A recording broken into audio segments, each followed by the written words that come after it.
வணக்கம். இன்றைக்கி நம்ம பார்க்க போகிறது இந்த வெயில் காலத்துக்கு ரொம்பவே நல்லா இருக்கும். கஞ்சி எல்லாம் செய்வோம். அந்த கஞ்சிக்கெல்லாம் தொட்டு சாப்பிட ரொம்ப டேஸ்டியாக இருக்கும். புளி மிளகாய் தொக்கு பார்க்க போகிறோம். இட்லி, தோசை, சப்பாத்தி, அது தயிர் சாதத்துக்கு கஞ்சிக்கெல்லாம் ரொம்ப ரொம்ப பெஸ்ட்டாக நல்லாயிருக்கும்.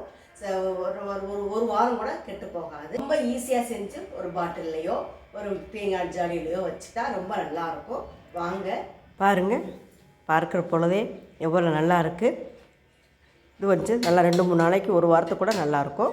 நீங்கள் ஒரு முறை ட்ரை பண்ணுங்கள். வாங்க எப்படி செய்யலான்னு பார்ப்போம். இதுக்கு தேவையான பொருள் எடுத்திருக்கேன் பாருங்கள். ஒரு சட்டி ஒன்று வச்சு 2 டீஸ்பூன் எண்ணெய் விட்டுருக்கேன்.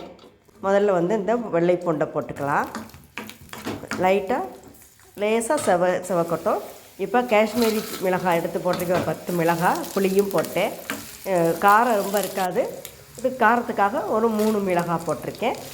கலருக்காக காஷ்மீர் சில்லி போட்டிருக்கேன். பார்க்குற போது நல்லாவும் இருக்கும்.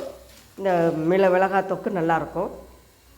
நல்லா வதங்கிடுச்சு பாருங்கள். ஆறின பிறகு ஒரு மிக்சர் ஜாரில் நம்ம வறுத்து வச்ச மிளகாய், பூண்டு, புளி எல்லாம் போட்டு உப்பு போட்டு தேவையான உப்பு போட்டு அரைச்சி எடுத்துக்கோங்க.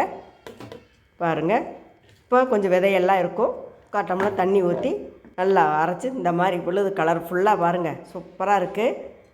கொஞ்சம் அடுப்பில் எண்ணெய் சட்டி வச்சு சின்ன குழிக்கரண்டி ஒரு கரண்டி எண்ணெய் ஊற்றி நல்லெண்ணெய் ஊற்றி தேவையான கொஞ்சம் கடுகு, கருவேப்பிலை, கொஞ்சம் பெருங்காயம் போட்டு மேலே தாளித்து ஊற்றி எடுத்து சாப்பிட்டா இந்த காலத்துக்கு ஏற்ற அருமையாக இருக்கும். ஒரு வாரம் கூட வச்சு சாப்பிட்லாம். ரொம்ப நல்லாயிருக்கும். ஒரு முறை ட்ரை பண்ணி பாருங்கள்.